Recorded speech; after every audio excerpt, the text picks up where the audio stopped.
Alright, we're going to go take some ginger and a couple of sweet potatoes out and plant them in the hotbed. It is 4 degrees Fahrenheit at night.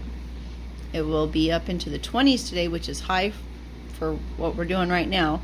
But tomorrow's supposed to be in the 30s and the nights are supposed to be in the teens and 20s instead of in single digits.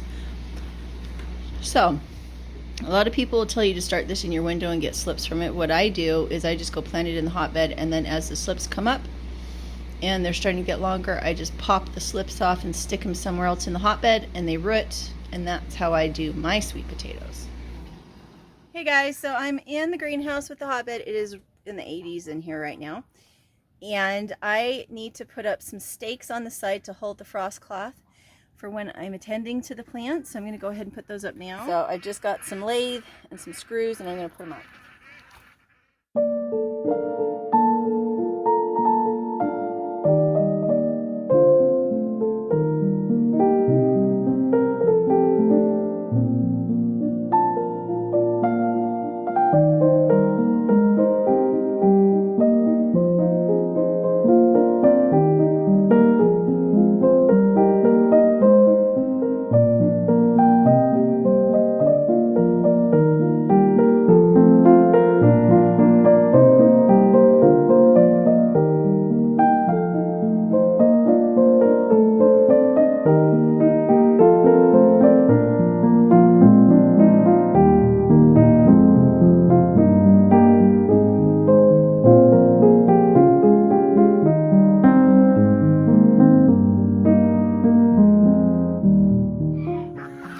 It's way too hot in here. I'm going to push the door open.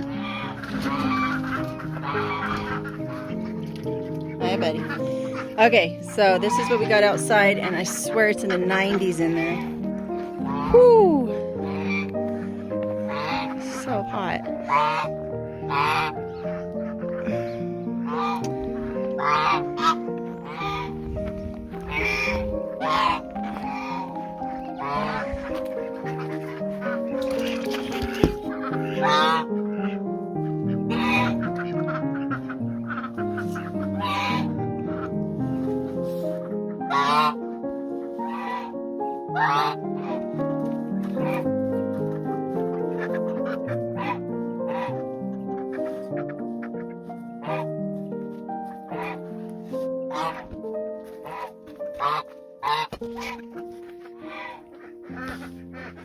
Okay, so you can see all the mushrooms coming up along with the seeds from the peas. And it's so humid under there that they are just so happy. There's our poor tomato. It probably feels like it's dying. I'd like to get that off of there. But at least I will open up another nozzle on the top so it can breathe.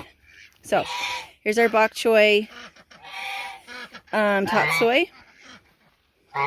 And some of our greens, and our dill, and our lettuce, and our kale. We probably don't need these jugs on them anymore. They're fully acclimated. Let's see, there's some celery. There's a basil. There's another celery. There's all of our onions. I'm actually a little worried if I leave these on that they're going to overheat. So I'm going to go get the hose. Again, I planted these in February. And we've had nights at 4 degrees Fahrenheit and days in the teens and the 20s. That one doesn't want to come up. Come up. It just doesn't want to come up. Let's make sure these are both open.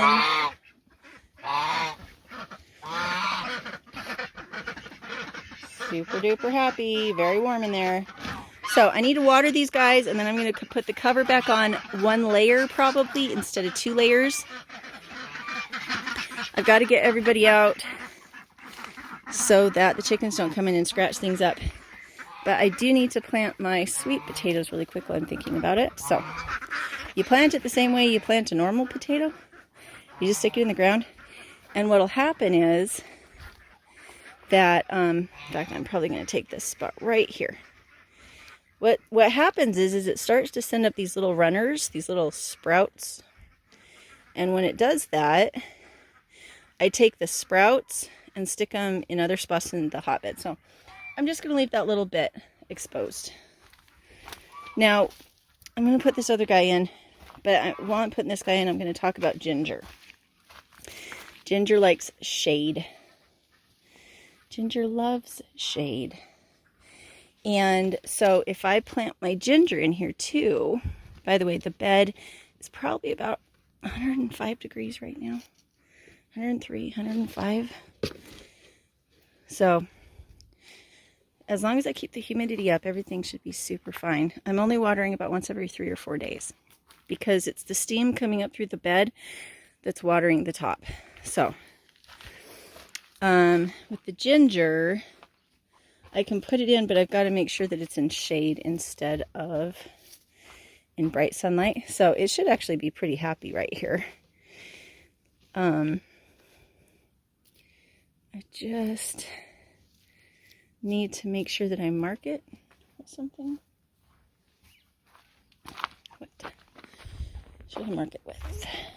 All right, this is my watering system. It's soaker hoses and a 4-way splitter. Granted, everything along the line of a hose on either side is going to get really well watered, and everything that's in between the lines, like right here, is not going to get as well watered. That only matters now.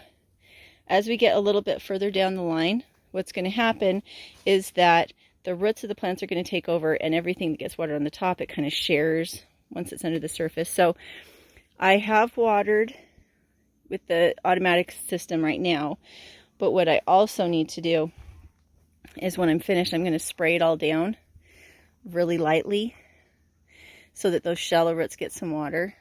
These babies need water. So I'm going to water deep for probably about half hour, and then I will water the surface, and then I will put the cover back on, and then I will close the greenhouse back up. All right, so I'm going to put one layer of fabric on, and then we'll remember to put the other layer of fabric up later. If we don't, it's probably okay.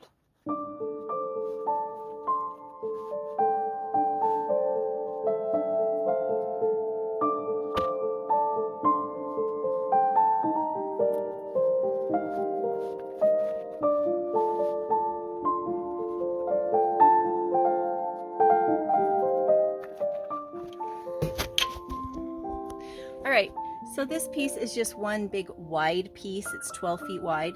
And what I had done was just fold it over and just use it as a doubled over piece. If I remember to come out and loop it back over tonight, it's better for me to do it than the kids. They don't really care about it. But this should make it a little easier. And I did pour more rabbit manure tea on. And then as soon as I poured rabbit manure tea on, I rinsed everything off so that it wasn't getting burnt by the rabbit manure tea. It's nice and warm in here. It's perfect for plants, not perfect for people or animals. A little too warm for that. So there we go. I have plans for my animals, plans for my greenhouse, plans for my hotbeds on my Etsy store. And I also have a Patreon for those of you who want to support me in my projects. Thanks for watching. I'll talk to you later.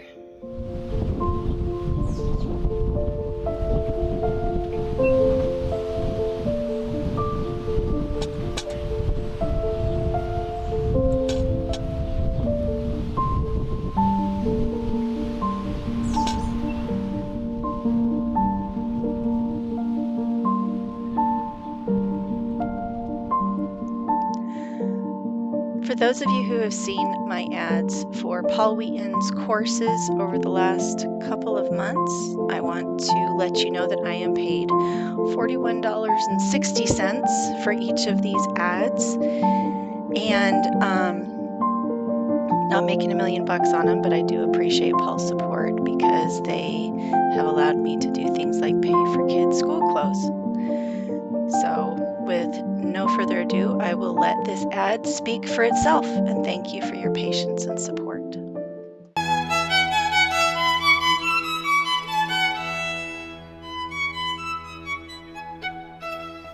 Diversify the soil food web, the microbial community, with above and below ground plant diversity. And of course, there's so many ways to do that. This is the forest garden. My wonderful late husband, enticing me to leave Montana and come to California, said, "Oh, Helen, you can have an acre of the lower orchard and you can play with some of your research ideas." So in every other row, I grew annual crops and some perennials, and I'll talk about this in detail later on in one of the evening sessions, I think. But there it is. We have the diversity of deep perennial roots. We have some shrubby roots with things like artichokes, and then we have the annual roots. We have some strawberries back there, so some low-growing perennial roots. But then here's just a regular old garden. This was my first garden at the farm in eastern Oregon, and you can see, well, maybe you can't see. There's just lots and lots of diversity. Oh, look, there's some bare soil. I'm getting ready to seed something. But mostly, what do you see? Ground cover. Green, a ground cover. And so we have diversity above ground. What do you think is going on below ground? Yes, and more importantly, we're seeing different root architecture, aren't we? We're seeing things that go deep. We're seeing things that are fibrous. And as well as, and why is root architecture important? Minerals. So the deeper taproots can pull up minerals and bring them up to top, especially if you top and drop the shallower roots. Think like, perfect, think like an earthworm. What would you want if you were an earthworm? You want the soil to be broken up, you want oxygenation, so you want some of the deeper roots. So, but not only do we want root architecture, we want different species because we want different root exudates. And we're going to look at some microbes tonight, and tomorrow we're going to meet them and see what they do. And we're going to see that the different root exudates allow colonization of a microbiome. Everyone knows what I mean by a microbiome. It's kind of a new cool term now, of species-specific microbial symbionts. Symbionts meaning an interaction between the plant and the microbe. Okay? We're going to talk more about this on Tuesday, a lot about this on Tuesday, but for now, we're just introducing it as part of our first principle. Then our second principle, disturb the soil as little as possible and create year-round refuges. So here is our living mulch in our orchard, and you can see, well, can anybody identify that blue flowered plant? Chicory, excellent. And red clover, so we have blooming things, we have seeding grasses, so we have refuges. That's what I mean. We have a sequential bloom and food sources, and we have just cover where these insects and spiders can be. Oh, and speaking of those spiders, here we have, it kind of looks a little funny here, but it's wonderful. This is a kabocha squash, and it's hard to see because what's on it? A spider web, and that's one of those incredible wolf spider predators. How cool is that? Do you see that in many vegetable fields? It might scare some people to see their food encased in spider webs, huh? But to me, it's glorious. So, number 3 is the one that we're going to develop a song by the end of the week for, right?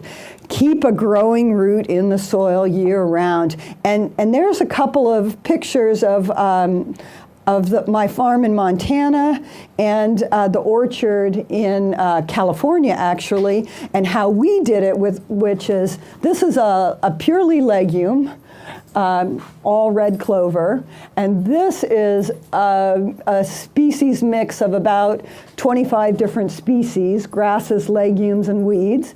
And this is later on, after the legumes started naturally moving to a more diverse perennial living mulch with legumes and grasses and weeds. So why do we care about these living roots? Really, why is Helen making such a big deal about it? Especially looking out there underneath all this snow, why does she care? Well, as we mentioned, it really is one of the major food sources for our soil microbial community. If you have hard soil, maintaining the living roots helps to get rid of the hard pan, maintain soil structure. To me, I always believed it, and the last 5 years of data, on-farm data, shows me that it is the key to maintaining soil fertility. And we will talk about this a lot on Tuesday. It also helps, as Robin was saying, to bring up nutrients that have gone below the root zone, and of course protects water quality and allows us to grow our own fertilizer. So these year-round roots are creating habitat for all of these things that are going on. This is just a sneak preview of what we're going to look at in detail on Tuesday. What's going on, and how do we as gardeners and farmers, I'm trying to think of another word than manage, but how do we work with all of these microbial interactions with our plants so that we can facilitate them or improve them? Because we all know about nitrogen fixation, right? Anybody not know about nitrogen fixation? That's a bad thing, because now nobody's going to admit it. So nitrogen fixation, legumes fix nitrogen with a symbiont, with a partner in their roots, a bacteria called Rhizobium. We'll see a picture of him tomorrow. And then the nitrogen is made available to the whole system and to the plant root.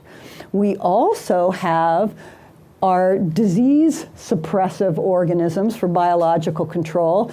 They produce all kinds of toxins, and they also actually just eat, and they're antagonistic to some of the bad guys. We have antibiotics. We have, oh my goodness, they create growth substances, so growth regulation for plants to make plants grow better. So lots and lots is going on here. We, of course, also have some bad things. We can have disease organisms. I mean, we do. It's part of the whole system. But this is what happens with the roots. Out here where there's no roots, does it happen? It can, because there are free-living microorganisms, but it doesn't happen either as rapidly, and some things actually don't occur. Some microorganisms only function in association with roots.